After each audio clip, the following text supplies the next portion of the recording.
11 days away, Tide Nation. 11 days away from the Rose Bowl matchup against the Wolverines.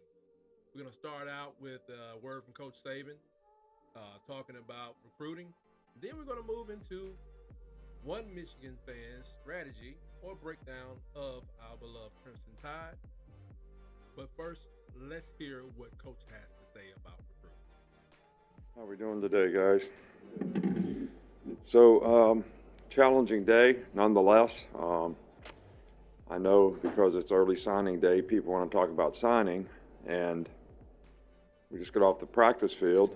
So, prepping for practice, prepping for a game, trying to finish this part of recruiting at least. There's still some other guys out there that we're obviously interested in, and maybe signing in the next few days, or some guys that'll wait till February. But, you know, we're really pleased with the class. Got a lot of good players. Got a lot of mid-year guys, you know, which I think is, you know, really important or helpful in their development. You know, this is a product of a lot of hard work by a lot of people. I think our coaching staff did a really good job, but, you know, the people who support us in the university community do a great job, whether it's the academic university community, our folks in academics, all the people that work in athletic administration.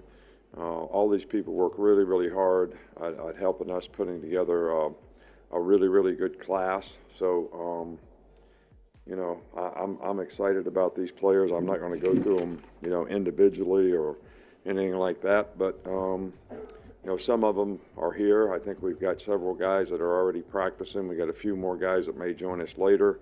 And, you know, I think there's a total of maybe 19 mid-year guys or something like that. So that's probably a really good thing. From a practice standpoint, you know, players had good energy and enthusiasm today, nice enough to go outside.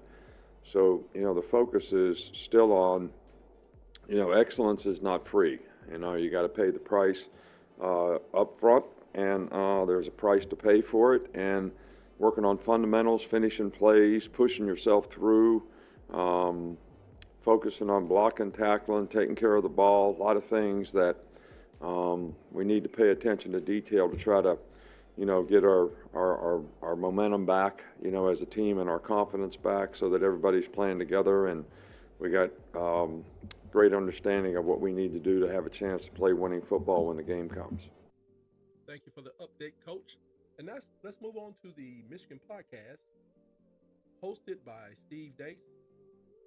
And let's hear what he has to say about the matchup. And for the record, I sped this up because I didn't want to waste too much of your time. You're welcome. This is a very good Alabama team.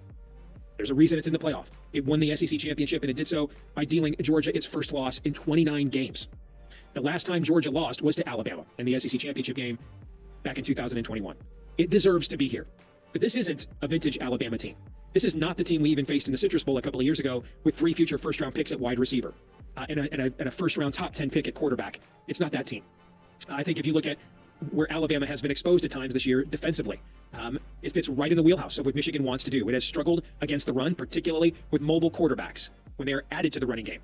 I mean, you know, the Michigan State transfer that Auburn landed, he's somewhat mobile, nowhere near as athletic as JJ, and Auburn ran for around 300 yards against Alabama in that Iron Bowl back there over Thanksgiving weekend. You have to hope now with a good 3 to 4 weeks of rest, whatever that lower body injury was that was limiting the game plan for JJ McCarthy, you have to think now maybe there's no tomorrow. So let's let it fly. Let's go back to what we were doing at the beginning of the year when the offense was actually built around him and not the running game. But he was the focal point, and injecting him into the running game is what gave the running game some juice. I think with JJ McCarthy, an active part of the running game, the inside run with Blake Corum and to a lesser degree Donovan Edwards is going to open up. This is not vintage Alabama with Jonathan Allen, Quinnen Williams kinds of defensive tackles just destroying the inside gaps of your offensive line. And they don't have those kinds of players. Now it is a vintage Alabama team with the guys they have like Dallas Turner and others coming off the edge. It is a vintage Alabama team. And so that's another reason why you want to get that inside running game going. You want to make JJ McCarthy a running threat. You want to slow that rush down. You want to avoid as many obvious third and long passing situations. We have faced way too many of those the last few games since JJ was injured. We've got to get back to having 2nd and 6 and second and 5 again, so we stay out of 3rd and 8. That's a big key, but I think the way Michigan matches up against this Alabama defensive front, that is absolutely possible. This is not an Alabama offense that has a breakaway threat at tailback or even a Derrick Henry kind of figure at tailback. Again, it's Alabama. Their tailbacks are good. These guys were all 4-star recruits, but by Alabama standards, they're okay. They're pretty good. Alabama doesn't have the Jalen Waddle kind of receiver. Remember, I mentioned when we faced that team in the Citrus Bowl back in 2019, all three of those guys were first-round draft picks. John Mechie would go as the fourth receiver. He would go on to be a second-round draft pick. They don't have that kind of talent there right now. So I think that there's more opportunities where you can play man on the outside, particularly where Will Johnson is concerned, provided that he's back after a few weeks of rest and 100% again.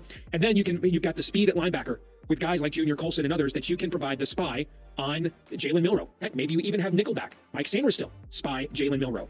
Jalen Milroe's passing game is he's an excellent deep ball thrower. Great touch on the deep ball. You want to make him complete that intermediate pass. That's what he has struggled to do for Alabama. Great on the deep ball. He's a phenomenal runner, but he is still... Man, so many smacks in the face. When I first heard this, I was enraged. The Creek water in my blood started to boil.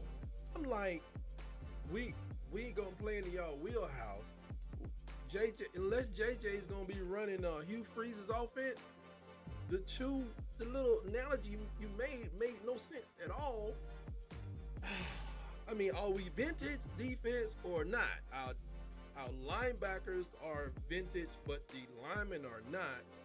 What about all the 3 draft picks that's in the secondary? Yes, I'm including Caleb in that whole bunch, even though he's in his freshman year. There's so many things. I began to go back to another discussion I want to have later with a lot of people. Who said the Big Ten deserves to be in the playoffs every year? Where did that idea even come from? They're always comparing the Pac-12 and the ACC to the SEC. What about to the Big Ten? Huh? What about? I mean, because you got this nobody in one division, and whatever they have left is in the other division. Anyway, but I had to listen to it again. And what I think Steve was building was kind of like a wish list. Like if it all falls right for him, at least that's how I'm taking it. I'm taking it this way. If it all falls right for them, this is what he wants to happen, or what needs to get in their quote unquote wheelhouse in order for Michigan to be successful. So I understand that because I have some things that I think we need to do for us to be successful, but coming right out, man, you kind of trashing my boys. I mean, we've had 3 stars that have made it to the NFL. So for somebody to say, yeah, oh, you're just a 4-star, who is Derrick Henry? How many of those do you find in life? Jeez. But I digress. Because later in his video, he made these comments. For the first time, and if we lose, and even if we lose bad, I'll be disappointed, but it really won't take anything away from the season we just had at all. Maybe I'm just getting older now, but I can't get myself to the point that winning the league, beating Ohio State, and going 13-0 is just not satisfactory. I'm just too old for that, man. I can't get there. I can't. I mean, I was very disappointed when we blew that game with TCU last year because we were the clear favorite and should have been, you know. But I mean, if we lose to Alabama and Nick Saban in the Rose Bowl, how in the world does that undermine everything else we've accomplished all season long? To me, it will not. One iota. I mean, I'm a Michigan fan, so I'm used to losing bowl games, particularly in January. That kind of just goes with the territory. Real quick. Yeah, real quick. Let me get a tissue because that was depressing. I mean, I'm still saturated in the days of Bill Curry and the guy before Bill Curry, I think his name right now. And more importantly, Francione, the Shula's.